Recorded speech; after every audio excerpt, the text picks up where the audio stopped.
अल्लाहुम्मा सल्लि व सल्लिम व बारिक अला सय्यदिना मुहम्मदिन व अला आलिहि व सहबिहि व सल्लम। हमारे बुजुर्गों, भाइयों, बहनों, बच्चों, अस्सलाम वालेकुम रहमतुल्लाहि व बरकातहू। हम पर एक कर्ज है, इस पाकिस्तान मिल्लत पर एक कर्ज है। आज हम उस कर्ज को अदा करने के लिए यहां पर हाजिर हुए हैं। इससे पहले कि हम कायद आजम की बात करें, कायद आजम की सिफात की बात करें, उस मर्द दरवेश का वो मकाम जान लीजिए जो अल्लाह के रसूल सल्लल्लाहु अलैहि वसल्लम के दरबार में उन्हें नसीब था।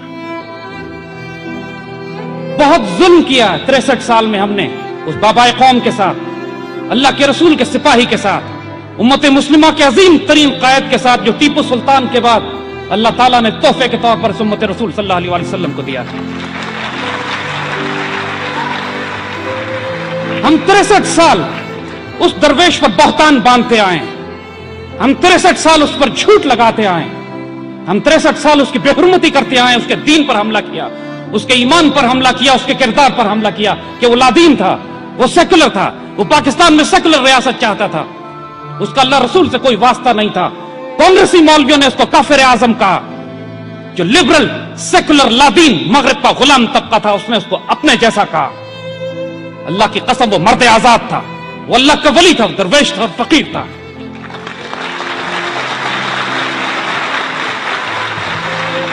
हजरत पीर जमात अली शाह रहमतुल्लाह अलैह, हमने तारीख को इस तरह मस्क किया कि जिन बुजुर्गों ने पाकिस्तान की तामीर की, उनके नाम हमने तारीख की किताबों से मिटा दिए हैं। आज हजरत पीर जमात अली शाह रहमतुल्लाह अमीर मिल्लत, पूरी मुसलमान मिल्लत आपको अमीर मिल्लत कह के तस्लीम करती है। हजरत पीर जमात अली शाह कायद आजम के बारे में फरमाते हैं, वल्लाह अल्लाह का वली है। अमीर मिल्लत ने कायद आजम को अपनी पूरी खिदमत पेश की, पूरी मुसलमान मिल्लत को मुत्तहिद किया, फतवा जारी फरमाया कि मुस्लिम है तो मुस्लिम लीग में आ, और जो मुस्लिम लीग को वोट नहीं देगा, जो कायद आजम को वोट नहीं देगा, उसको मुसलमानों के कब्रिस्तान में दफन नहीं किया जाएगा। अमीर मिल्लत से लोगों ने सवाल किया, ये तो गोरा अंग्रेज नजर आता है, अंग्रेजी बोलता है, उर्दू भी नहीं जानता। तो अमीर मिल्लत ने फरमाया, तुम के राजों को नहीं जानते, ये हमारा काम कर रहा है, ये हमारी ड्यूटी पे, अल्लाह के रसूल की ड्यूटी पे। अमीर मिल्लत ने कायद आजम को एक कुरान पाक का तोहफा भेजा, उसके साथ एक जाय नमाज भेजा, उसके साथ एक तस्बीह भेजी। कायद आजम ने जवाबी खत तहरीर फरमाया, शुक्रिया अदा किया, फरमाया अमीर मिल्लत, आपने मुझे कुरान पाक इसलिए भेजा है कि मुसलमान हुक्मरान के लिए लाजिम है कि अल्लाह के हुक्म को जाने, कुरान को समझे, कुरान को नाफिज करे। आपने मुझे जाय नमाज इसलिए भेजा है कि जो अपने रब की अताअत ना करे, उसकी अताअत उसकी कौम नहीं करती। आपने मुझे तस्बीह इसलिए भेजी है ताकि मैं अल्लाह के रसूल पे दुरूद शरीफ पढ़ूं, कि जो अल्लाह के रसूल पे दुरूद नहीं पढ़ता, उस पर अल्लाह की रहमत नाजिल नहीं होती।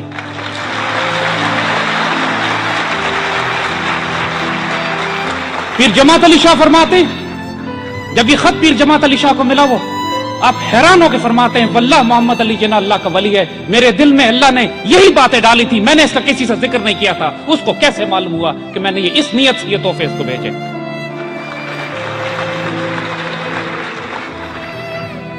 अल्लामा शब्बीर अहमद उस्मानी, पहले शदीद मुखालिफ पाकिस्तान तहरीक के, कांग्रेसी मौलवियों का बहुत बड़ा टोला, जो उस वक्त भी कांग्रेस के साथ था, आज भी कांग्रेस के साथ है, इंशाअल्लाह क़यामत में भी कांग्रेस के साथ ही उठेगा।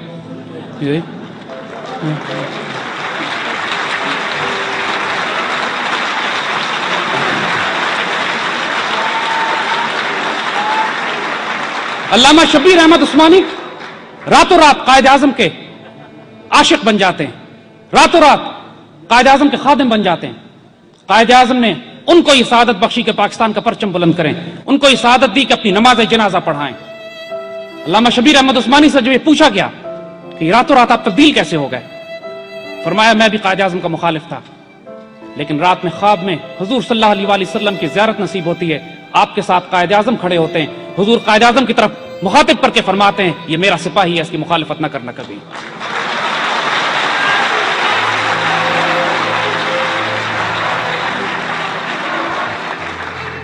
ये वो कायद आजम जिनको पूरे हिंदुस्तान में से सेलेक्ट करने वाला वजूद मर्द कलंदर वक्त का दरवेश अल्लामा मोहम्मद इकबाल रहमतुल्लाह अलैह। अल्लामा इकबाल से पूछा गया कि आपने इस वजूद को क्यों सेलेक्ट किया, फरमाते हैं ही इज अनकरप्टेबल अनपरचेजेबल, ना ये खयानत करेगा ना बिकेगा कभी।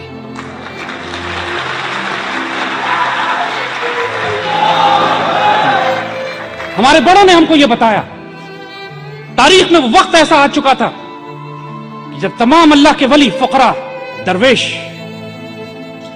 اس پاکستان کو اللہ کی امانت سمجھ کر اس کو بنانے کی تحریک میں شامل ہو چکے تھے۔ اس وقت یہ کہہ دیا گیا تھا کہ نہ نماز کام آئے گی، نہ روزہ کام آئے گا، نہ حج کام آئے گا، نہ زکوٰۃ کام آئے گی اگر اس پاکستان سے خیانت کی تو۔ یہ پاکستان، یہ پرچم ستارہ و ہلال، یہ رہبر ترقی و کمال، یہ ترجمان ماضی بھی تھا ہمارا، یہ جان استقبال بھی تھا، اور اس پر سایہ خدا ذوالجلال بھی تھا۔ یہ وہ پاکستان جو مدینے کی ریاست کے بعد پہلی مرتبہ 1300 سال کے بعد مدینہ ثانی کے طور پر امت مسلمہ کو تحفے میں دیا گیا، جس کا نظر، جس کی فکر، جس کی سوچ علامہ اقبال نے دی، اور جس پاکستان کو بنانے کی ذمہ داری اللہ کے رسول نے اپنے جس سپاہی کو دی، اس کو محمد علی جناح سے قائد اعظم بنانے کی ذمہ داری بھی علامہ اقبال کے حوالے کی گئی۔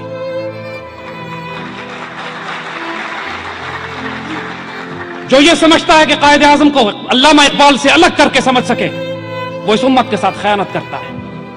1940 کے جلسے کے بعد اسی لاہور میں جب وہ تکمیل پاکستان کا جلسہ کیا جاتا ہے، قائد اعظم سب سے پہلے علامہ اقبال رحمۃ اللہ علیہ کے مقام پر پہنچتے ہیں اور اپنے سیکرٹری مطلوب الحسن سید صاحب کو مخاطب کر کے کہتے ہیں کہ آج علامہ اقبال کتنے خوش ہوتے کہ میں نے وہی سب کچھ کیا جس کا آپ نے مجھے حکم دیا تھا۔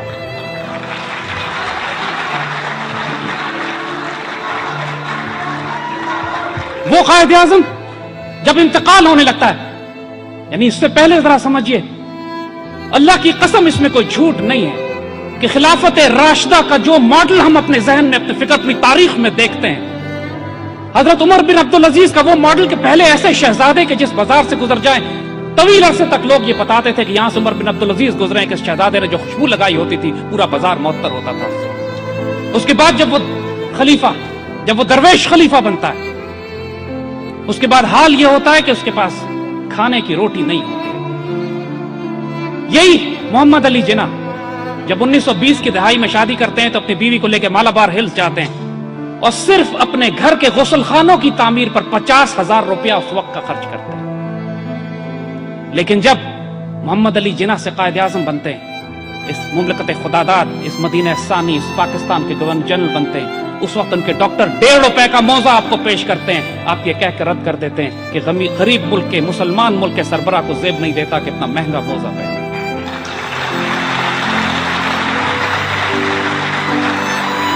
یہ وہ قائد اعظم ہے، صداقت اور دیانت جو میرے آقا صلی اللہ علیہ وسلم کی وہ شان ہے جس کی گواہی کفار نے دی۔ شان نبوت کا اعلان بعد میں ہوتا ہے، صداقت اور دیانت کی گواہی کفار بھی دیتے ہیں۔